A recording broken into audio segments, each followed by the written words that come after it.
Bonjour à toutes, bonjour à tous et bienvenue dans cette vidéo qui va être un peu longue. Voilà, ça va être une petite vidéo pour une fois, dans laquelle je vais vous apprendre à vous servir d'un ATEM Télévision Studio Pro HD et puis de plein d'autres choses qui tournent autour de l'ATEM Télévision.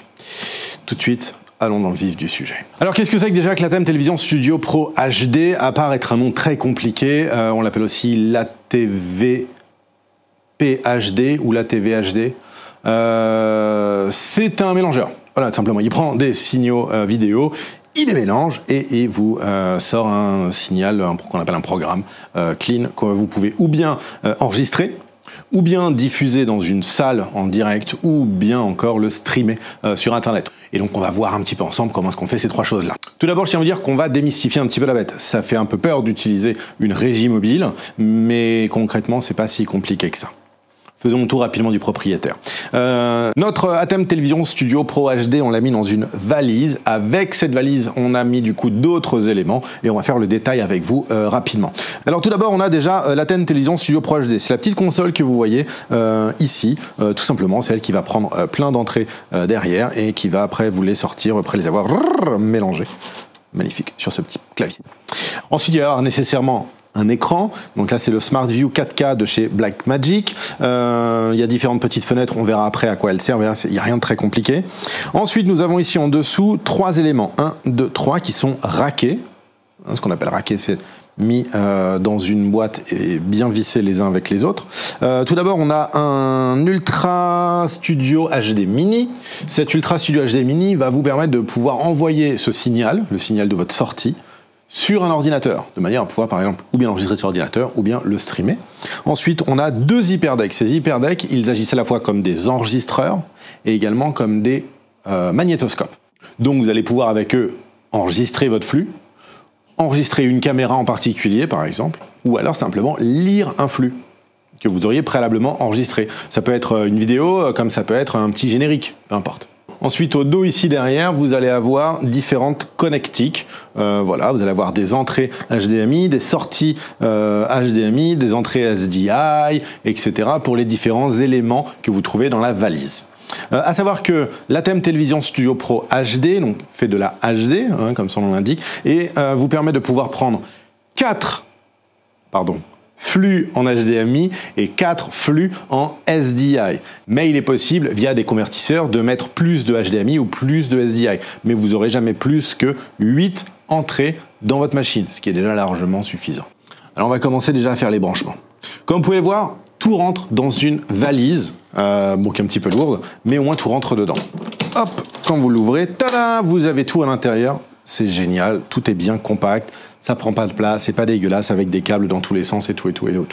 C'est propre, ça s'installe facilement, c'est aussi agréable devant un client de voir que du matériel voilà, et joli. Pour les branchements, c'est très simple, je vais simplement brancher des caméras en SDI et des caméras en HDMI sur les prises derrière. Dans mon cas, je vais avoir 3 entrées HDMI et une entrée SDI. La première chose à faire lorsque vous avez branché toutes vos caméras, c'est de vous assurer que toutes soient dans le même format. L'ATEM est capable de faire très vite des effets, des titrages, des surimpressions, des incrustations, changer de caméra à gauche, à droite et tout. Mais pour ça, pour garder cette rapidité, il faut l'aider un petit peu. Il faut s'assurer que toutes les images qui rentrent respectent le même format. Donc c'est le format de la timeline de votre projet.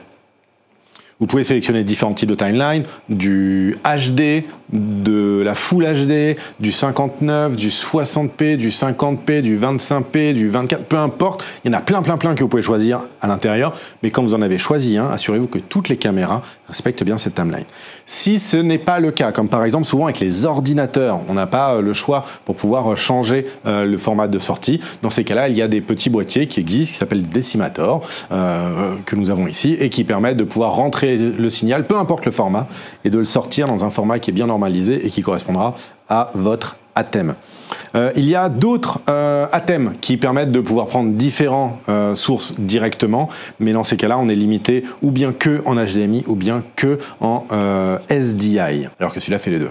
Et c'est plutôt cool. Alors une fois que vous avez branché vos caméras, là, le fun peut commencer. Si on regarde sur l'écran de mon Smart View ici, on a différentes fenêtres. On en a deux principales. On a en haut la Preview à gauche et à droite, le programme. Le programme, c'est ce qui est à l'antenne. La preview, c'est ce qui s'apprête à être à l'antenne. En bas, on a 8 fenêtres. Ces 8 fenêtres correspondent, vous l'aurez deviné, à vos 8 entrées caméra. Voilà, c'est pas plus bête que ça pour lire l'écran. Alors comment ça se passe sur le pupitre, à proprement parler? Ici, vous avez deux rangées, une rouge, une verte. Les vertes vous indiquent qu'est-ce qui va être en preview. Donc si vous changez la preview, voilà, vous appuyez sur le bouton, votre preview change. Ça ne change pas sur ce qui est à l'antenne. On va se mettre, tiens, on va se mettre celle-là. Le rouge en haut, c'est votre programme, c'est ce que vous allez sortir. Donc si vous modifiez votre programme directement, ça va envoyer ça dans votre live, que ce soit dans votre enregistrement ou sur votre stream. Maintenant, ce qu'on fait généralement, c'est qu'on met une caméra en preview, on s'assure qu'elle est bien, que le cadrage va bien, etc. Et on appuie sur le bouton Cut, qui se trouve ici. Et le bouton Cut va faire passer la preview en programme, et ce qui est en programme, maintenant, passera en preview. Super simple. Maintenant, il y a aussi la possibilité d'utiliser un joystick pour faire des transitions. En bougeant ce joystick ici, je vais faire une transition. En l'occurrence là, c'est un fondu enchaîné. Je peux sélectionner d'autres types de transitions de manière assez simple. Toutes mes transitions se trouvent ici. Ouais, il y en a vraiment pléthore. Donc généralement, c'est la transition du fondu enchaîné qu'on choisit. Mais il y en a des rigolotes, comme par exemple celle-là, qui vous permet de pouvoir faire passer les fenêtres les unes après les autres, de manière très cool. Ou encore, tiens, celle-là qui va vous permettre de pouvoir peut-être créer une... Ouh, magnifique. Ou encore celle-là qui va vous permettre de réduire votre fenêtre dans un coin. Voilà. Alors pour faire du picture-in-picture, le PIP, c'est pas la meilleure technique. Il y a une autre technique qui fonctionne bien mieux, mais ça peut être une technique rapide pour pouvoir faire un PIP très très rapidement. On peut également sélectionner le bouton auto qui se trouve juste ici, à côté du petit levier. Le bouton auto vous permet de générer cette transition sur une durée qui a été préalablement définie. Voilà. Donc on va retourner sur le mix. Plutôt simple, non? Alors comment est-ce qu'on fait maintenant pour enregistrer? C'est super simple pour enregistrer. Vous avez, on va dire, 3 techniques. La première, c'est utiliser les hyperdecks qui se trouvent directement intégrés à notre valise. Les hyperdecks ont 2 slots SD, on peut voir. En glissant une carte SD, vous pouvez enregistrer sur la carte. Lorsqu'elle est pleine, on passera automatiquement au 2e slot. Et puis vous pourrez retirer la première carte, changer, mettre machin, etc. Vous pouvez sélectionner directement dans l'hyperdeck quel est le format, la compression que vous souhaitez, entre du H264 ou du ProRes avec différents bitrates. Une fois que vous avez mis votre carte, vous appuyez sur le bouton Rec ici, et paf! Comme vous pouvez voir ici, j'ai ma vidéo qui apparaît. Elle apparaît en direct. Et quand c'est le cas, je peux ensuite appuyer sur le bouton Rec, il passera au rouge, et là maintenant, la vidéo est en train de s'enregistrer directement sur la carte. Encore une fois, super simple. Pour l'arrêter, j'appuie sur Stop. C'est la première solution. La deuxième solution consiste à utiliser une des sorties qui se trouve à l'arrière. Alors, assurez-vous de prendre la sortie Programme. La sortie Programme, c'est vraiment votre flux. La sortie Multiview, c'est littéralement cette fenêtre-là que vous voyez. C'est ce que moi, je vois également sur mon SmartView 4K. Vous pouvez brancher un enregistreur type Atomos ou Pix ou que sais-je encore. Voilà, il y en a plein, Blackmagic, peu importe. Et la troisième façon de pouvoir enregistrer, c'est l'enregistrer directement sur un ordinateur. Pour ça, on va utiliser l'Ultra Studio HD Mini. On va prendre la prise USB-C qui sort de l'Ultra Studio et simplement venir la brancher sur notre ordinateur. Ah, petit conseil, assurez-vous lorsque vous branchez votre Thunderbolt 3 sur votre ordinateur, que déjà votre ordinateur est bien compatible sur Thunderbolt 3 et que ce ne soit pas simplement une bête prise avec un connecteur USB type C. Et également, regardez dans le centre de gestion de Thunderbolt 3 que la prise en charge de l'alimentation des appareils externes soit bien activée. De base, évidemment, vous pouvez prendre l'alimentation depuis le mur sur votre ordinateur, mais par contre, votre ordinateur, de base, normalement, n'alimente pas des éléments comme l'Ultra Studio Mini. Il faut l'activer dans votre ordinateur. Alors, une fois que vous l'avez branché, il y a plein de choix qui s'offrent à vous. Le premier choix, le plus simple, c'est d'utiliser Media Express. Media Express est un logiciel qui est développé par Blackmagic et qui vous permet de pouvoir contrôler, enregistrer des flux. Si je vais ici par exemple dans Log and Capture, je me retrouve bien avec mon image. Donc voilà, je peux faire mes changements, mes modifications et ça va apparaître en temps réel. Hop. Tac. Trop cool, non? À partir de ce logiciel, je pourrais enregistrer sur mon ordinateur si j'ai envie. Il y a un autre logiciel qui vous permet d'enregistrer, OBS. OBS qui va nous permettre de pouvoir streamer et en plus de pouvoir enregistrer si on le désire. Je ne vais pas vous faire un tutoriel sur OBS, mais voilà, vous trouverez d'autres tutoriels bien plus complets en ligne. Sachez simplement que, en tout cas, votre Ultra Studio Mini HD est reconnu par OBS. Si vous ajoutez ici un nouveau périphérique Blackmagic, vous allez pouvoir avoir ici votre flux. Et comme vous pouvez le constater, il est très réactif. Cool, non? Pour lancer un stream depuis OBS, il vous faudra récupérer une clé qu'on appelle la clé RMTP, que vous pouvez trouver sur votre espace YouTube, votre espace Facebook ou encore votre espace Twitch. Vous allez pouvoir la récupérer, la rentrer dans OBS et après lancer le stream depuis OBS. Attention toutefois, si vous streamez depuis YouTube, il vous faudra activer le stream depuis OBS qui envoiera le lien à YouTube et ensuite activer sur YouTube la mise en live du flux qu'elle reçoit. Voilà, sinon, vous ne serez pas en live, tout simplement. Mais là encore, on ne va pas rentrer dans les tutos de comment ça se fait. Il y en aura d'autres. Au pire, quand vous viendrez faire aux essais, on vous expliquera tout, il n'y a pas de souci. D'ailleurs, un truc, j'insisterai jamais assez sur le fait que pour ce genre de config, quoi qu'il arrive, prévoyez de faire une belle demi-journée d'essai, si ce n'est peut-être même une journée. Vérifiez tous les câbles, tout. Voilà, cette première partie couvre absolument le basique de l'ATEM Television Studio, ce dont vous allez avoir besoin pour probablement 80% de vos captations et ce sera largement suffisant. Ensuite, il y a 20% restants sur des choses qui sont un petit peu plus, je ne vais pas envie de dire compliquées, sur des choses qui sont un peu plus inusuelles et qu'on va aborder à présent. Mais avant toute chose, il faut déjà commencer à paramétrer la bête. Sachez que tous les éléments que vous trouvez ici sont paramétrables depuis des logiciels disponibles sur le site de Blackmagic. Tous ces logiciels sont listés, alors je ne sais pas si on les mettra en lien ici, mais en tout cas sur la page de location de l'ATEM Television Studio Pro sur notre site, vous trouverez tous les liens pour télécharger les logiciels. Il y en a principalement deux que je vous conseille à avoir. Il s'agit de l'ATEM Setup et de l'ATEM Software. Et mon cher Théo, j'en rajouterai peut-être deux, c'est le Desktop Video Setup et le Media Express. Alors dans les logiciels incontournables, l'ATEM Setup, lui va vous permettre de faire simplement le setup général de votre ATEM, à commencer par lui donner une adresse IP. Voilà, en fait il sert quasiment qu'à ça. Alors de base, quand vous prenez la config chez nous, tout est déjà paramétré et vous n'avez pas besoin de faire ça. Du coup l'ATEM Setup, on le range. Par contre, l'ATEM Software est utile et je vais vous montrer maintenant comment s'en servir. Mais avant toute chose, il faut savoir que l'ATEM Software communique avec l'ordinateur via un réseau Ethernet. C'est pourquoi à l'arrière de cette boîte, vous avez des prises Ethernet qui vous permettent de créer un réseau. On vous livre directement un petit routeur qui vous permettra de connecter les différents appareils de cette boîte avec un routeur et votre ordinateur avec le routeur et le routeur sur votre réseau pour pouvoir en plus utiliser le routeur pour streamer si vous avez envie. Si votre ordinateur n'a pas de prise Ethernet, comme souvent c'est le cas de nos jours, on livre trois types d'adaptateurs Ethernet en USB-C et en USB normal qui fonctionnent sur Mac ou sur PC et qui vous permettent de pouvoir brancher votre ordinateur sur le réseau.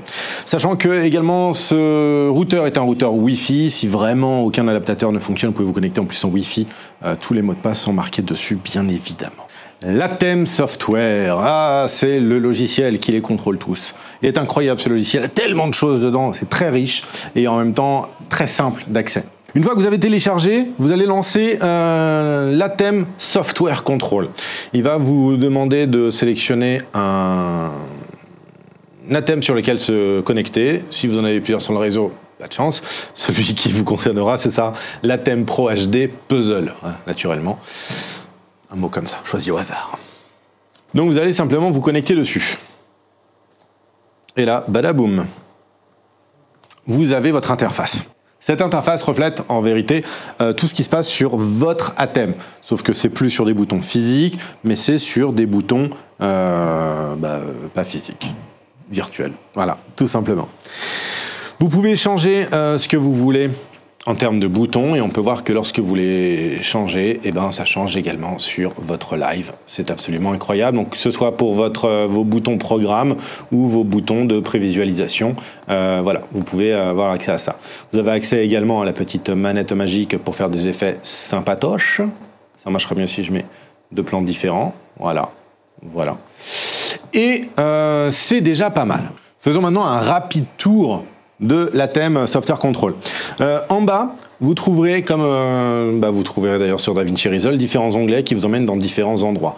Donc là, si ce sont les médias, on peut en mettre jusque 20. Et voilà, les médias, c'est uniquement des images fixes. Voilà, c'est plus simple. Il n'y a pas vraiment d'image animée qu'on peut mettre, en tout cas pas qui soit vraiment utilisable pour nous. La gestion de l'audio, donc vos différentes caméras génèrent un audio qui est embarqué dans votre prise HDMI ou SDI. Et ici, on peut gérer les niveaux si on le désire. Et enfin, là, les caméras qui vous permettent, avec des caméras compatibles, de pouvoir modifier la teinte, la colorimétrie, la saturation. Quand je dis les caméras compatibles, c'est plutôt les caméras SDI URSA. Mais pour ça, il va falloir avoir un câble SDI qui part de l'URSA jusqu'à votre ATEM et un câble qui part de la sortie correspondante de l'ATEM en SDI et qui rentre dans votre programme de la caméra. Vous avez 2 câbles SDI. Ce qui fait que, littéralement, si c'est votre boulot, vous êtes peut-être amené à le faire de temps en temps pour bien caler les caméras. Mais de manière globale, vous mettez les caméras côte à côte, vous les réglez en off et puis voilà, roulez jeunesse. Voilà, cette interface vous permettra de pouvoir changer un diap, de pouvoir changer éventuellement une mise au point à distance, etc. Retournons maintenant dans les médias. Dans les médias, ici, j'ai mis 2 médias. Ces 2 médias-là, ce sont des titrages, tout simplement. Des titrages que j'ai fait sous Photoshop, que j'ai exportés en PNG. Lorsque vous installez l'ATEM Software Control, il y a un petit plugin qui se met directement dans Photoshop, qui vous permet de pouvoir exporter directement depuis Photoshop jusque dans l'ATEM Software Control. Je l'utilise très rarement. Généralement, je prépare mes titrages en amont et voilà. Après, j'ai une banque de données que je mets directement dans ma bibliothèque et que je vais rechercher quand j'en ai besoin. Mais ça peut être intéressant d'avoir Photoshop ouvert et de pouvoir exporter en direct live très rapidement des titrages à la volée. Dans notre cas, c'est pas ce qui se passe. Ici, vous avez titrage 1, titrage 2. Tout simplement parce que sur notre machine, on va avoir DSK1 et DSK2, enfin DSK1, DSK2, qui correspondent à ces 2 médias. Ce sont 2 médias qu'on peut préparer, mettre en prévisualisation si vous voulez. Et lorsqu'on va les lancer online, et du coup, on aura le choix que d'en mettre 2 sur les 20. Et quand on voudra changer les médias, il faudra simplement faire glisser un média et le mettre ici, voilà, et l'autre média, par exemple, le mettre là. C'est une des façons de faire. Dans notre mélangeur, pour pouvoir valider nos titrages, il va falloir les préparer. Dans incrustation en aval, de base vous allez avoir black probablement, ce qui fait que si jamais je veux mettre mon DSK1 ou DSK2, je me retrouve avec absolument rien parce que c'est pas mes 2 médias qui sont là. Donc tout simplement ce que je vais faire ici, je vais descendre et je vais me mettre en Media Player 1 avec la découpe Media Player Key, et je vais enlever incrustation prémultipliée. Et ce faisant, automatiquement, j'ai mon titrage qui apparaît. Donc je peux le mettre et l'enlever. Je peux également appuyer sur le bouton DSK1 Auto pour faire apparaître mon DSK1 avec mon petit mix. Et je l'enlève. Un petit peu plus bas, je retrouve la même chose pour l'incrustation 2, et donc là pareil, mais ce coup-ci je vais aller chercher Media Player 2, Media Player 2, et j'enlève incrustation prémultipliée. Voilà. Super simple. Petite astuce entre nous, si vous voulez changer rapidement de titrage, au lieu d'aller dans l'onglet Média, je vous conseille simplement d'aller dans Media Player ici et d'aller sélectionner vos images. Si elles sont nommées correctement avec les noms de vos différents intervenants, ce sera très rapide pour vous pour aller les chercher et pour pouvoir aller les mettre ensuite à l'antenne. Alors j'aimerais qu'on aborde maintenant les hyperdecks. Et ça, c'est extraordinaire ce qu'on peut faire avec l'hyperdeck, c'est que autant on peut enregistrer et c'est relativement simple, mais autant on peut lancer des sujets ou des jingles. Et alors le truc qui est fou, c'est que si votre hyperdeck sait en quelle place il se trouve, au moment où vous allez lancer la caméra sur laquelle se trouve l'hyperdeck, il va lancer play direct. Et ça, c'est génial pour les jingles. Mais en fait, pour tous les sujets que vous voulez lancer, c'est super top. Vous avez qu'une manip, si vous mettez le truc à l'antenne et ça part direct. On va voir tout de suite comment ça marche.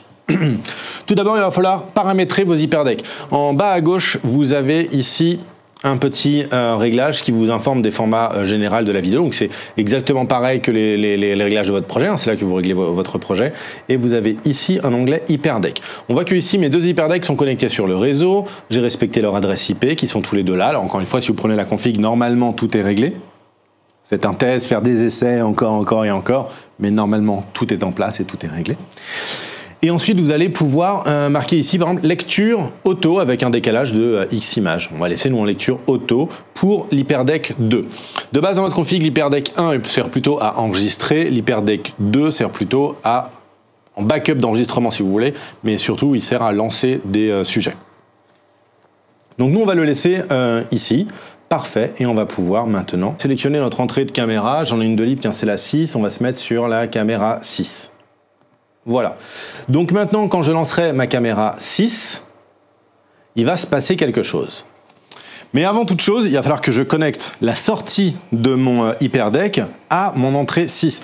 Pour le moment, comme on peut voir, ma caméra 6 est noire. Donc, je me munis d'un petit jumper. Je vais chercher ici mon HyperDeck 2 out. Et je vais chercher mon in 6.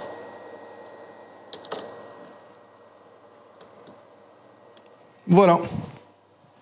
Et là maintenant, ça y est, j'ai mon petit jingle. Et au moment où je vais mettre le 6 à l'antenne, ça va jouer en direct. Si ça c'est pas beau. Et du coup après j'ai plus qu'à revenir sur mon programme, par exemple ça, et je suis retourné chez moi. Donc je peux mettre le 6 en preview.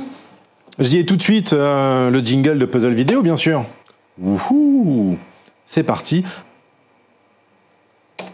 Et on revient sur moi. Et si vous avez d'autres sujets sur la même carte, vous pouvez les sélectionner via les boutons de l'HyperDeck pour aller au bon sujet avant de pouvoir le sélectionner et le lancer à l'antenne. Alors je suis en train de faire le montage quand je me suis rendu compte qu'il manquait peut-être un truc, c'est vous expliquer comment faire pour que votre montage vous puissiez l'envoyer directement via des services de visio comme Zoom, Skype, Google Meet, Microsoft Teams, peu importe. C'est très très simple, je vais vous montrer rapidement. Donc, première chose à faire déjà, c'est de brancher votre ordinateur sur l'Ultra Studio HD Mini via la prise Thunderbolt 3. Du coup, vous récupérez à ce moment-là tout votre flux dans votre ordinateur. Ensuite, vous allez ouvrir OBS. C'est pas un tuto OBS, donc je vais pas vous expliquer comment vous servir d'OBS, mais c'est relativement straightforward, comme disent les Américains, c'est assez simple. Vous branchez, normalement ça devrait marcher. Vous ajoutez ici votre périphérique Blackmagic qui sera bien évidemment l'Ultra Studio HD Mini, bam. Et ensuite, tout ce qu'il y a ici, on va essayer de le faire sortir pour que ça devienne une webcam, simplement. Donc pour ça, vous allez simplement télécharger un petit plugin pour OBS qui s'appelle Virtual Cam, voilà, OBS Virtual Cam. Vous le téléchargez, vous l'installez, et d'un coup, vous allez avoir dans l'onglet outils ici, un truc qui s'appelle caméra virtuelle. En cliquant dessus, vous allez pouvoir cliquer sur démarrer automatiquement, ce qui fait qu'à chaque fois que vous aurez un flux dans OBS, eh bien, OBS va générer une caméra qui va s'appeler OBS Caméra, qui sera une webcam. Et cette webcam va être reconnue par toutes les plateformes visio que l'on peut utiliser. Donc, je n'ai pas cliqué sur arrêter. Si j'appuie sur arrêter, évidemment, ça coupe la génération de cette caméra virtuelle. Et maintenant, je peux aller dans Zoom. Dans Zoom, alors là, voilà, j'ai ma super caméra à l'ordinateur. Cette caméra avec... Alors l'audio, c'est pareil. L'audio, on peut utiliser l'audio de l'Ultra Studio. Hop, nous, on va se mettre là. Voilà, donc là, la caméra est vraiment de bonne qualité. C'est une caméra au top. Il me reste juste, du coup, ici, à aller sélectionner OBS Caméra. Et tada! Voilà. Elle est pas belle, la vie? Et ça marche avec Skype et avec tout. Évidemment, si vous avez des effets que vous voulez rajouter sur OBS, vous pouvez, je sais pas, je vais pas m'embêter plus que ça, mais ici par exemple on avait une scène qui était prête pour mettre les puzzles live quand on fait les lives YouTube. Vous voyez, du coup mon OBS il m'affiche mon live YouTube ici en direct. Et si je reviens ici sur ma scène, bam bam, ça vient là. Tout simple. Voilà, on arrive à la fin de la vidéo, on a vu énormément de choses, on n'a pas tout vu. S'il y a d'autres choses qui vous manquent, comme par exemple les incrustations, comment gérer du fond vert, ou comment créer des masques en direct, ou les différentes transitions, comment effectuer les différentes transitions, on pourra vous expliquer. La gestion du son également, il y a 2 entrées XLR ici, mais le plus intéressant, je pense, c'est de faire passer le son par les caméras pour éviter une petite désynchro. Mais si jamais vous avez une carte son juste à côté, vous pouvez brancher votre carte son. On pourra vous expliquer comment gérer les petits potards, c'est pas bien compliqué. Et qu'est-ce que ça veut dire AFV, Audio Follow Vidéo, et le bouton On-Off. On a 1 minute? Oui, bon, je vous le dis. On-Off, ça active ou non la piste son de votre caméra. AFV, c'est Audio Follow Vidéo, c'est-à-dire qu'à chaque fois que votre caméra sera à l'antenne, son son sera à l'antenne. Dès que la caméra sera plus à l'antenne, le son ne sera plus à l'antenne. Voilà. Bon. Tu vois, même 15 secondes. Alors, franchement, vous avez les 15 secondes. Dernière chose que je voulais vous dire, Il y a 2 accessoires que vous pouvez utiliser avec les ATEM, quels qu'ils soient, les petits, les gros, les moyens, les géants, les peu importe. 2 accessoires. Le premier, ce qu'on appelle les Tali. Les Tali, ce sont des petites diodes rouges qui sont connectées sur le même réseau ici que votre ATEM et que vous venez poser sur vos caméras. Qui sont équipées de 2 LED, une pour le cadreur, une pour le talent, qu'on appelle ça, le présentateur ou le personne que vous filmez. Lorsque votre caméra est en preview, la diode s'allume, elle devient verte. Lorsque votre caméra est live, la diode s'allume rouge. Du coup, votre cadreur, quand il est vert, il sait qu'il faut qu'il arrête de bouger, que c'est pas le moment de se remettre en place. Et tant que c'est rouge, il est à l'antenne. Et puis, pour l'interviewer, ou le présentateur, ou peu importe qui vous filmez, eh ben, il sait du coup où regarder. Ça, c'est super important. Et deuxième chose super importante, c'est un système d'intercom avec les oreillettes qui vous masquent bien le son. Le petit casque qui parle très bien, vous avez jusqu'à 200 mètres de portée. Et ça vous permet de pouvoir communiquer tous les uns avec les autres de manière très discrète et les mains libres. Donc c'est pas du tout les talkie-walkie, c'est comme des kits mains libres de téléphone, c'est beaucoup plus discret, c'est beaucoup plus performant, il n'y a pas de latence ou quoi que ce soit, bien mieux. Voilà, ces 2 petits accessoires-là sont vraiment géniaux, j'en ferai des vidéos évidemment dessus pour vous expliquer. Moi, je vous dis en attendant à très bientôt. Prenez soin de vous. Si vous avez des questions, n'hésitez pas à les poser en commentaire. Évidemment, on répondra à toutes les questions à la mesure du possible. Si vous voulez tester ça, venez chez nous, chez Puzzle. On a des salles de test, c'est là pour ça. On a des caméras à disposition. On a des équipes qui vous répondront à toutes vos questions, bien entendu, avec le grand sourire. Et puis moi, le sourire derrière le masque. Parce qu'on est toujours obligé de porter le masque pour le moment. Moi, je vous dis à très bientôt dans une prochaine vidéo. Et d'ici là, portez-vous bien. Ciao. Et je vais partir par là. Il faisait chaud dans la boîte là. Wow!